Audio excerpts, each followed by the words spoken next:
Hi అండి, good morning. ఎలా ఉన్నారు అందరూ? బాగున్నారు అని అనుకుంటున్నాను, బాగుండాలి అని కోరుకుంటున్నాను. నేనైతే ఎప్పుడులానే యావరేజ్గానే ఉన్నాను. యాక్చువల్గా ఈరోజు మీతో షేర్ చేసుకునే వీడియో ఏంటంటే, నేను మార్నింగ్ ట్రావెల్ చేసి నా స్కూల్ సైడ్ వస్తాను కదండి. ఈరోజు యాక్చువల్గా ఒక విచిత్రమైన సంఘటన జరిగింది. బస్సులో ఒక పెద్ద ఆవిడ ఎక్కారు. యాక్చువల్గా ఆవిడ నా తర్వాత నెక్స్ట్ స్టాప్లో ఎక్కారనమాట. ఒక 2 స్టాప్స్ తర్వాత ఎక్కిన తర్వాత బస్సు కదిలిపోతుంది. కదులుతుంటే డ్రైవర్ని ఉండయ్యా, మా అబ్బాయి ఎక్కుతాడు అని చెప్తున్నాడు. అయినా డ్రైవర్ ఆపాడు బస్సు. బట్ ఆ అబ్బాయి అనేది ఎక్కడా లేరు. నువ్వు వస్తే ఒక్కమ్మ, లేకపోతే లేదు, దిగిపో, అది ఇది అనేసరికి నువ్వు అటు ఇటు కాకుండా ఇక్కడ దిస్తే నేనేం చేయాలి, అది ఇది అని అంటుంది.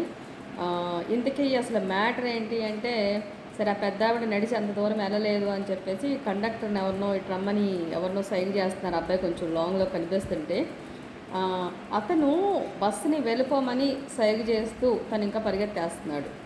అంటే ఇప్పుడు దీన్ని బట్టి మా అందరికి అర్థమైంది ఏంటి అంటే, ఆ పెద్ద ఆవిడ యాక్చువల్గా 80+ ఉంటాయి, 83, 84 అలా ఉండొచ్చు.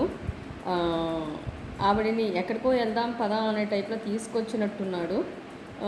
ఆవిడ బస్సు ఎక్కి అలా సీట్లో నేను వెనకమాల ఎక్కడో కూర్చుంటాను అనే టైప్లో ఎక్కి ఆవిడ వేరే సైడ్ నుంచి బస్సు దిగేస్తున్నట్టున్నాడు. అది మేమెవరూ అబ్జర్వ్ చేయాలి. ఆవిడ కొడుకు ఎక్కడ కూర్చుంటున్నాడు అని చూసుకుంటూ ఉంటుంది. ఆ అబ్బాయి దిగేయటం అనేది తను అబ్జర్వ్ చేసి ఉంటుంది. బస్సు కదిలేయటం, ఈవిడ మాటలిని ఆ బస్సు ఆపడానికి కొంత టైం పట్టింది, కొంత లాంగ్ అనేది జరిగింది. కానీ ఆ అబ్బాయి చేసిన సైకిల్ని బట్టి ఆవిడని వదిలేయటం కోసం ఎటో ఒకటి వెళ్ళిపోద్దులే, దారి తప్పితే ఆవిడ వెనక్కి రాలేదు, ఆవిడ దగ్గర డబ్బులు కూడా లేవు అనేది కోసం తను అలా చేసి ఉంటాడు అనిపించింది. ఎక్కడో స్టోరీస్లోనో లేకపోతే టీవీలో, మూవీస్లో, వార్తల్లో చూసే విషయాలు మన కళ్ళ ముందు జరిగేసరికి చాలా బాధ అనిపిస్తుందండి. గుప్పెడన్నం పెట్టి ఓ పక్కన కూర్చోబెట్టడానికి బాధ అయిపోయి బస్సుల్లో ఇలా వదిలేయటం ఇదివరకు కూడా ఇలాంటిది నేను విన్నాను, చూడలేదు. కానీ తెలిసిన మా రిలేటివ్ ఒక కజిన్ చెప్పింది. సో అప్పుడు కూడా బాధపడ్డాను ఒక 2 years బ్యాక్. అది కాక ఈరోజు ఎర్లీ మార్నింగ్ నేను అంత పెద్దవాడిని అలా చూశానేమో, చాలా బాధ అనిపించింది. ఆవిడని బస్సు దిగేసేయమని చెప్పారు. సరే దిగేసేయమ్మా, నువ్వు ఎంత దూరం అని వస్తావు అని చెప్తే ఇంకా ఆవిడ దిగేశారు. నాకైతే చాలా జాలనిపించింది. అసలు ఆవిడ ఎప్పుడు ఎలా వెళ్తారు, ఎవరు సపోర్ట్ చేయరు కదా, ఏం చేస్తుంది ఏంటి అని ఆవిడే నాకు మైండ్లో తిరుగుతూ ఉంది అసలు. కానీ చాలా దారుణం కదండి. ఒక పేరెంట్స్ని, మనల్ని ఆ చిన్న ఏజ్లో, మనకి ఒక నడకరాని ఏజ్లో, లేకపోతే మనల్ని ఒక మనుషుల్ని చేయకుండా మన పేరెంట్స్ మమ్మల్ని రోడ్డు మీద వదిలేస్తే మనం ఎలా చూసుకుని ఎలా బతుకుతాం?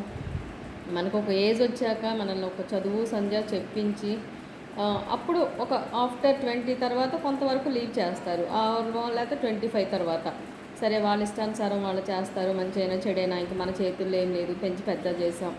మంచి వేలో వెళ్తే మంచిగా బతుకుతారు, లేదు బ్యాడ్ వే తీసుకుంటే వాళ్ళ లైఫ్ వాళ్ళు పాడు చేసుకున్న వాళ్ళు అవుతారు. మనం ఏం చేయలేం కదా అనే కాన్సెప్ట్తో అప్పుడు ఊరుకుంటారు తప్ప, చూస్తూ నడి రోడ్డు మీద పసిపిల్లల్ని అయితే ఎవరో ఇక పెళ్లిగా ముందుకు అనేసి అలా పిచ్చి పిచ్చిగా చేసేవాళ్ళు అయితే తప్ప, ఆల్మోస్ట్ ఏ కసాయి వాళ్ళు కూడా తల్లిదండ్రులు ఉన్నంతలో గంజైనా పోసుకుని పెంచుకుంటారు తప్ప వదిలిపెట్టరు. బట్ అంత కష్టపడి పెద్ద చేసిన వాళ్ళని ఆ ఏజ్లో కొంచెం అన్నం పెట్టడానికి, పక్కన కూర్చోబెట్టుకోవడానికి బర్డెన్గా ఫీల్ అవుతున్నారంటే ఎంత రాక్షసత్వం అనేది పెరిగిపోతుందో చూడండి. ఇంకా అది అసలు నిజంగా నేనైతే డైజెస్ట్ చేసుకోలేకపోతున్నాను. సో జస్ట్ ఇప్పుడే రీచ్ అయ్యాను, ఒక 5-10 minutes అయింది. నేను మీతో షేర్ చేసుకుంటున్నాను అనమాట. ఇలాంటివి అయితే పోవాలండి. మనకు ఉన్నంతలో మనం బతకాలి. ఎవరినో మనం వదిలేచ్చక్కర్లా. మన ఇంట్లో మన తల్లిదండ్రులను అవసరానికి చూసుకుంటూ, లేకపోతే మన పిల్లలు మన అవసరానికి చూసుకుంటూ ఇంతవరకు మంచిగా ఆలోచిస్తే చాలు కదా అనేది నా ఒపీనియన్. మరి ఎనీవే, థ్యాంక్ యూ అండి.